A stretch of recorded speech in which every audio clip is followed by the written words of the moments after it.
ఈ భూమండలం మీద మనం ఉన్నామండి. ఆ వేడి తాకిడి, సూర్యుడు చండ ప్రచండ మార్తాండుడై తన వాడి వేడి మయూఖముల చేత, చూడండి ఎంత ఎండ, పండు వెన్నెల చూడగలుగుతున్నామా?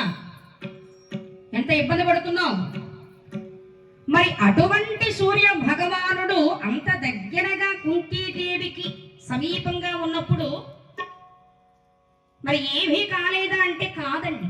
ఆయన ప్రసన్నమూర్తిగా వచ్చాడు, ప్రసన్న రూపంతో వచ్చాడు స్వామి. కాబట్టి చక్కగా ఆ దివ్యమంగళ విగ్రహాన్ని దర్శించింది కుంతీదేవి. నిజానికి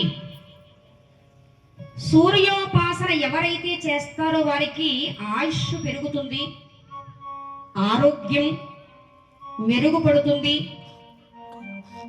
హాస్పిటల్కి వెళ్ళే ఖర్చు బాగా తగ్గుతుందండి. వాళ్ళు అనారోగ్యాల బారిన పడరు.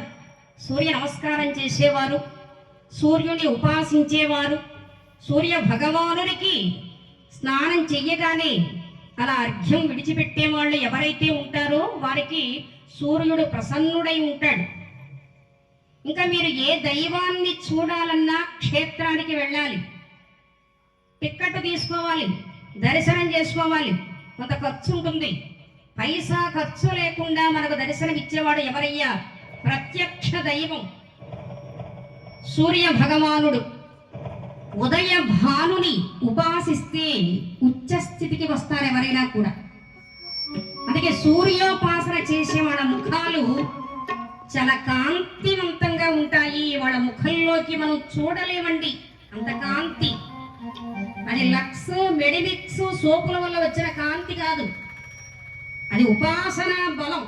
ఉపాసనా బలం వల్ల వచ్చినటువంటి శక్తి, దైవశక్తి అది.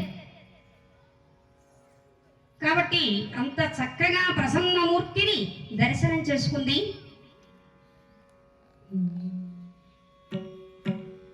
సప్తాశ్వరథమారూఢం ప్రచండం కశ్యపాత్మజం శ్వేత పద్మధరం దేవం తం సూర్యం ప్రణమామ్యహం.